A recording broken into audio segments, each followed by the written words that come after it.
ये हमने कद्दू और संजाकड़ को मल्चिंग ड्रिप में लगाया है।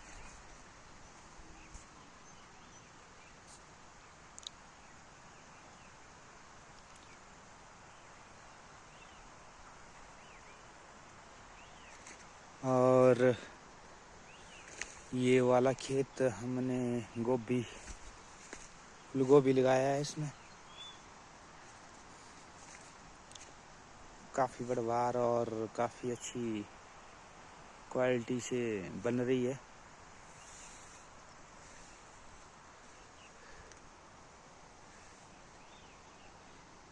मल्चिंग ड्रिप में पौधा अच्छी बढ़वार लेता है, अच्छी ग्रोथ लेता है, अपनी पूरी टाइमिंग में तैयार होता है।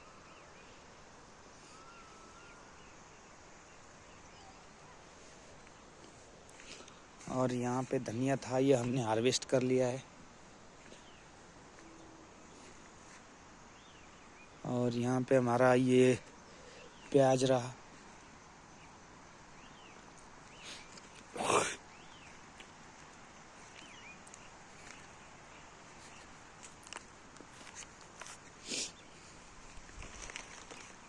प्याज का तन्ना देखिए कितना स्ट्रांग हो गया है, इधर कितने कल्ले छोड़ रहा है प्याज। और तो छोड़ो, लहसुन का देखो साथ में है पौधा, ये भी कितना अच्छा चल रहा है। इसमें जो है लहसुन भी अच्छा होता है। ये देखो प्याज का तन्ना तो देखिए पहले, बड़ा जबरदस्त चल रहा है। यहाँ पे सारे में हमने प्याज लगाया हुआ है। यहाँ पे हमने बीच में चढ़ने के लिए छोड़े थे जगह पहले, अब लगा इसमें हम कद्दू लगाते हैं। संजाकड़, ये देखो इसमें संजाकड़ लग गया है, 3-4 संजाकड़ एक ही पौधे से, और स्ट्रॉन्ग भी अच्छा हुआ है। जैसे ड्रिप ऐसे बिछाना रहता है इसमें बीच बीच में। और ये रहा प्याज का देखो खेत इधर। अब इसके बाद हमने तो कोई भी पॉइंट छोड़ा नहीं है इसमें, ऐसा कि खाली रखें या बेवजह रखें। और ये हमने जो है टमाटर के लिए जी तैयार किया हुआ ये वाला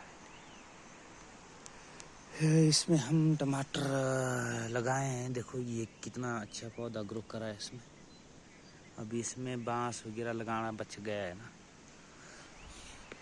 फिर इसमें टमाटर में एक बात और हुई, जगह काफ़ी बच रही है खाली। और मेरे इधर ये बीन जो होता है बीन्स, वो तैयार हो गया। उसका मैं ट्रे में तैयार करता हूँ बीन को भी। तो फिर लगा कि मैं जो जगह बच रही है इसमें एक साइड पे मैं इसको टमाटर के साथ बीन ऐड करता हूँ। बीन भी लग गया है इसमें। और इस तरह से हमने इसमें ड्रिप करा है। और हमारी ये ट्रे रहती है, हम इसमें सीड को हम ट्रे में ही तैयार करते हैं, ताकि हमें जो है कहीं पे कोई खाली गैप या कोई सीड मिसिंग या मिस प्लांट, ये सब हम नहीं चाहते। हम चाहते कि हमारे सारे प्लांट स्वस्थ हो, तो इसलिए हम इसको जो है ट्रे में तैयार करते हैं। और ये रहा है हमारा इधर प्लॉट। यहाँ पे अभी बीन्स ऐड करना रह गया है, और इधर हमने कर लिया है। और यहाँ अभी हमने टमाटर को ऐड किया है।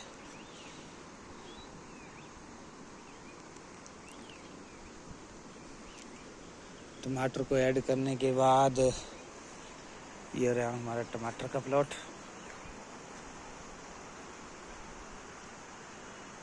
और ये ऊपर रहा हमारा प्याज का, और इसके ऊपर दिख रहा है वो रहा हमारा गोभी का। ये इस तरह से कराया हमने इसको प्लांट, इस पूरे एरिया को कवर इस तरह से कर रखा है। और इसके लिए हमने एक प्रावधान और भी कर रखा है, पानी की कमी ना हो, कोई और कमी हो, कुछ भी हो, तो इसलिए हमने जो है सोलर पंप मंगवा दिया है नया एग्रीकल्चर से। और इसको अभी लगाना बच गया है, अभी फिटिंग के लिए कुछ दिनों में वो आएंगे अभी। तो फिर हमारा जो है ये पानी की सुविधा भी इधर सोलर पंप थ्रू हो जाएगी, हमें पानी की भी कोई टेंशन नहीं रहेगी। तो इस तरह से लगता है मेरा ये ड्रिप मल्चिंग वाला काम।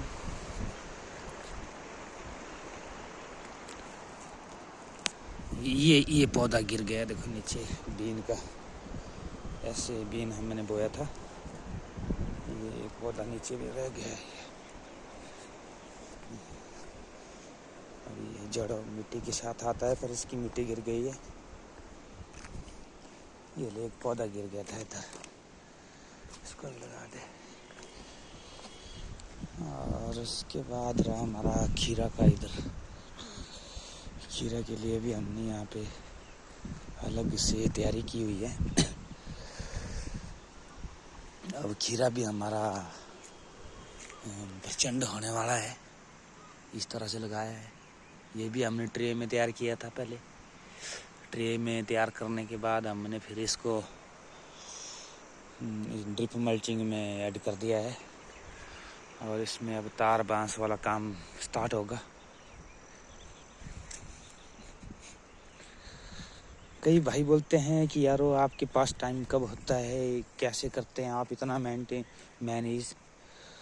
तो ये ड्रिप मल्चिंग में ना थोड़ा अलग खेती हो जाती है, टेक्निकल हो जाती है, और इसके साथ जो है इसमें समय की बचत भी है और फसल भी अच्छी ग्रो करती है।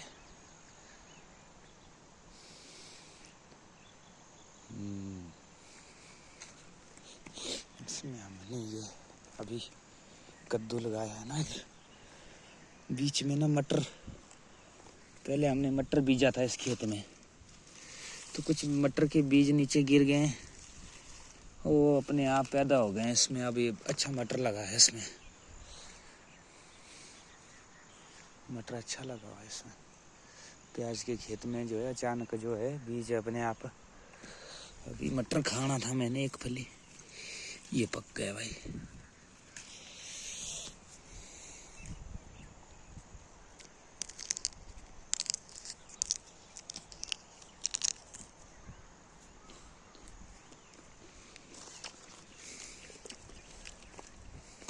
काफी मीठा मटर हुआ है, स्वादिष्ट है।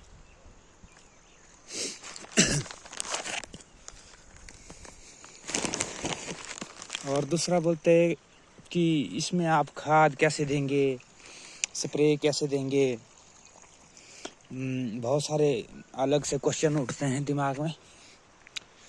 तो खाद स्प्रे के लिए ना हमने एक टैंकी ड्रम ले रखा है, ये 100 लीटर का रहता है। इसमें हम जब भी हम पानी देते हैं ना इसमें, उस टाइम जो खाद देना होता है, जो स्प्रे देना होता है, जो भी फंगीसाइड है, इंसेक्टिसाइड है, जो भी है,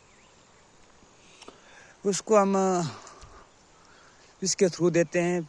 इसमें हम पहले ये खाद वगैरह देते हैं, उसके बाद हम पानी दे देते हैं खुला, ताकि पूरे बेड में अच्छी तरह से हर पौधे को पहुँचे।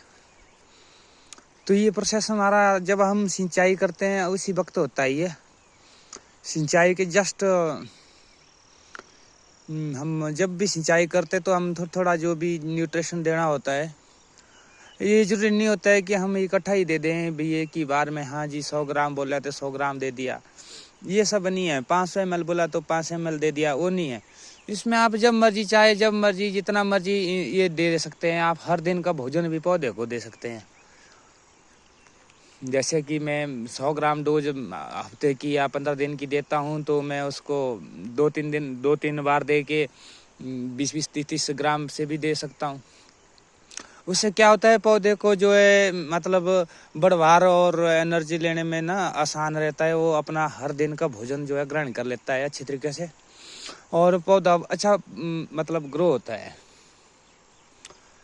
मेरा वीडियो बनाने का मतलब मकसद ये कि यही है कि जिस तरह से हम लोकल तरीके से खेती कर रहे हैं, अगर हम इसको टेक्निकल तरीके से अगर करते हैं तो हमें आसानी और मतलब अच्छी पैदावार, और जो फालतू जो इंसेक्टिसाइड है, कोई ग्लाइसिल कर रहा है, कोई क्या कर रहा है, वो सब करने की भी इसमें कोई ज़रूरत नहीं होती है। और हमारे खेतों में जो है अच्छी तरह से ये मतलब ये दूसरी चीज़ें फालतू की नहीं आती है, जो चाहिए होती है वही होती है इसमें। फिर जब ये चीज़ें नहीं होगी खेतों में तो फिर मतलब बीमारियों का भी ये हो जाता है, बीमारियाँ भी घट जाती है। और घास फूस का भी जो है इसमें मतलब खाद बन जाता है जब मल्चिंग के बनी रहती है। तो मैं ये सबको अपने किसान भाइयों को, अपने दोस्तों को ये बात पहुंचाना चाहता हूँ। थोड़ा सा अलग तो कुछ दिन लगेगा, जब ऐसे इस तरीके से आप जब खेती करोगे तो फिर ये आपको ये मालूम पड़ेगा कि नहीं ये तो बहुत अच्छा और बहुत आसान तरीका है। हमारे यहाँ के किसान क्या करते हैं कि खेती कर कर के जो है थक जाते हैं, वो सुबह उठो वो खेत में ही चलो और वही सब चला रहता है आदमी का, और घिस जाते हैं। और इतना सब करने का इसमें काम भी नहीं रहता है, थोड़ा इसमें कॉस्टली यही रहता है कि ड्रिप लेना कंपल्सरी हो जाता है। और दूसरा मल्चिंग का भी कोई एक थ्योरी समझने के लिए भी थोड़ा टाइम लगता है, क्योंकि टेक्निकल खेती है ये। जब ये सब समझ में आ जाता है तो फिर ये जो है बिल्कुल आसान हो जाता है खेती करने के लिए। पहले मुझे ये प्लॉट इतना बड़ा लगता था कि मैं इसको मतलब क्या सोच से परे हो जाता है जब इतने बड़े प्लॉट में कहीं कृषि करनी है, कहीं सब्जी उगानी है। अब इससे क्या हो गया कि इससे अब ऐसा होगा कि बिल्कुल आसान काम करना हो गया। एक बार मेहनत की तो पूरे फसल के लिए जो है वो एक मतलब वरदान हो जाती है, और फसल भी अच्छी होती है, घास फूस का भी टेंशन नहीं रहता है, इसमें खरपतवार भी वो खर्चा भी बच जाता है, बस निंदाई गुड़ाई वाला वो भी खर्चा बचता है। साथ में इसमें पानी का भी ये रहता है कि पानी भी, अब देखो मेरे यहाँ पे पानी का अगर पाइप देखोगे तो आप बोलेंगे क्या आप इसने बड़े प्लॉट को इससे करते हैं। ये 12 mm का पाइप है, इससे पूरे प्लॉट को करता हूँ। ये भी मेरे पूरे टाइम पे इसको मैं यूज नहीं करता हूँ, जब मुझे जरूरत होती तभी करता हूँ। इसमें पानी का भी बहुत कम खर्चा है, ज़्यादा ना सही। आदमी का अगर 100-500 लीटर का स्टोरेज है तो उससे भी अपना मतलब 10-20 हज़ार प्लांट को खेती कर सकते हैं।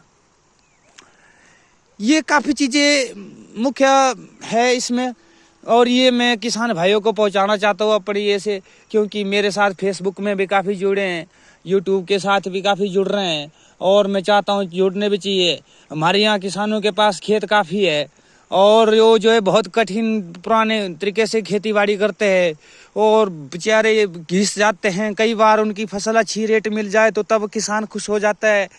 जब किसानों की फसल का रेट अच्छा ना मिले तो उन बेचारों ने तो 2-3 महीने में तो सिर्फ खेतों में ही काम किया होता है, बड़े परेशान बड़े उदास हो जाते हैं इस वजह से कि उनकी मेहनत खेतों में ज़्यादा होती है।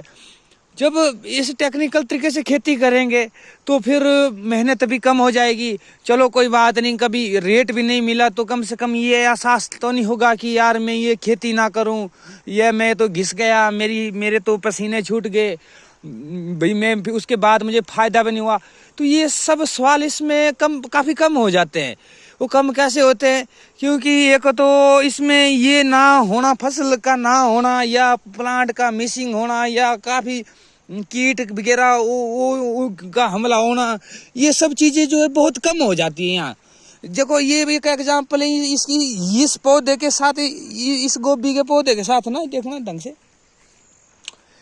ये वाले प्लांट और इसके साथ यहाँ ड्रिप का पाइप छोटा पड़ रहा था, मैंने खुले में लगाया तो देखो इसमें और इस गोभी में अंतर तो दिन रात का हो रहा है।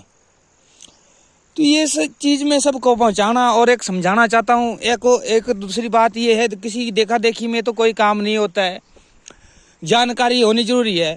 फेलियर आदमी तभी होता है जब वो इसके पास कुछ जानकारियाँ कम हो।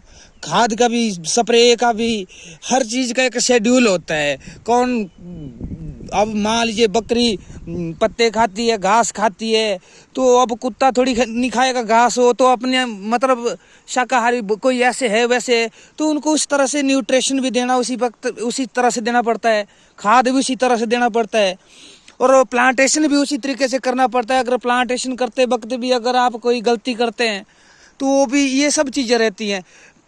थोड़ा सीखना तो पड़ता है। मैं ये नहीं बोलता हूँ कि आप जी कल मल्चिंग ले लो, ड्रिप ले लो और फिर कर दो खेती। खैर सीखने के लिए तो टाइम तो लगेगा। जब एक बार ये सब मेंटेन हो जाएगा उसके बाद आपको ये लगेगा कि नहीं ये तो बहुत अच्छा तरीका है और साफ़ सुथरा है, और इसमें बीबी बच्चे जो भी है, जो भी काम करने वाला है वो भी खुश है। उसको किसी मिट्टी को नहीं उठाना, किसी किलनी को नहीं उठाना, किसी कुदाली को नहीं उठाना। जो उठाना था वो उठा दिया, एक बार सेटअप कर दिया। ऐसे देखो बिल्कुल ऐसे लाइनें बनाई हुई है टमाटर के लिए, बिल्कुल बेहतर लाइनें बनी हुई है। इसमें कोई पूर देने की जरूरत नहीं है, कोई खाद देने की जरूरत नहीं है।